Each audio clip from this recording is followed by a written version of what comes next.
guys, perkenalkan namaku Setia Resti Ayuningrum dari kelas 11-3. Di sini aku ingin menjelaskan macam-macam konflik sosial. Yang pertama ada berdasarkan tujuan organisasi, yaitu konflik fungsional, konflik yang memberi dampak positif dan membantu mencapai tujuan. Contohnya, perbedaan pendapat dalam rapat organisasi sehingga menghasilkan keputusan yang lebih baik. Dan yang kedua ada konflik difungsional, konflik yang merugikan dan menghambat tujuan. Contohnya, pertengkaran antar anggota kelompok hingga pekerjaan tidak selesai. Kedua, ada berdasarkan posisi pelaku. Konflik vertikal terjadi antara pihak yang berbeda tingkatan. Contohnya seperti konflik antara karyawan dan manajer. Kedua, ada konflik horizontal. Konflik horizontal adalah terjadi antara pihak yang kedudukannya sama. Contohnya seperti konflik antar siswa satu kelas. Tiga, ada konflik diagonal. Terjadi antara pihak yang berbeda bagian dan tingkat. Contohnya seperti pegawai bagian produksi berselisih dengan manajer bagian pemasaran.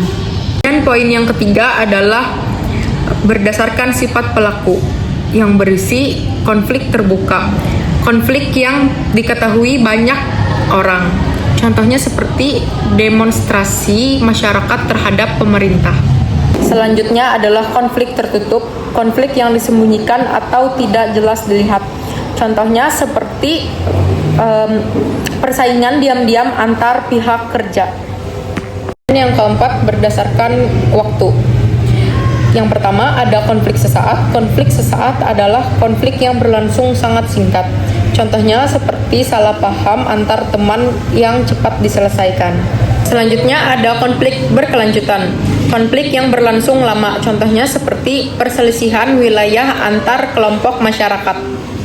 Poin yang kelima adalah berdasarkan pengendalian.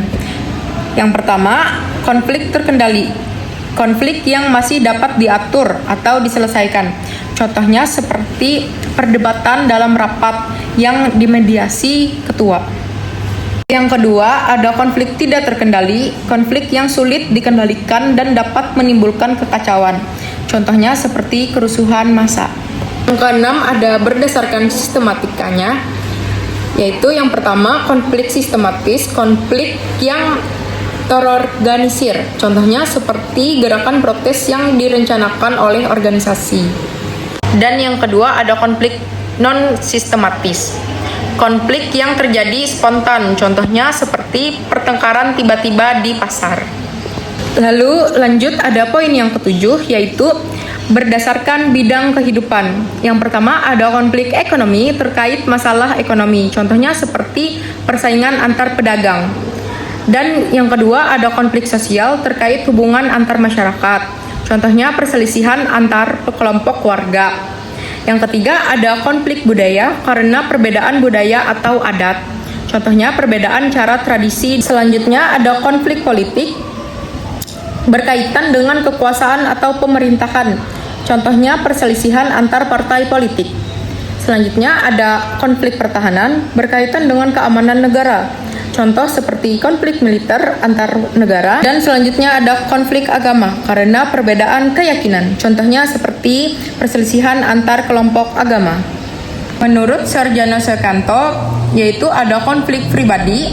Konflik pribadi adalah konflik antar individu. Contohnya seperti perkelahian antar teman. Lalu ada juga konflik politik terkait kekuasaan. Contohnya seperti perselisihan antar partai. Lalu ada juga konflik rasial karena perbedaan ras.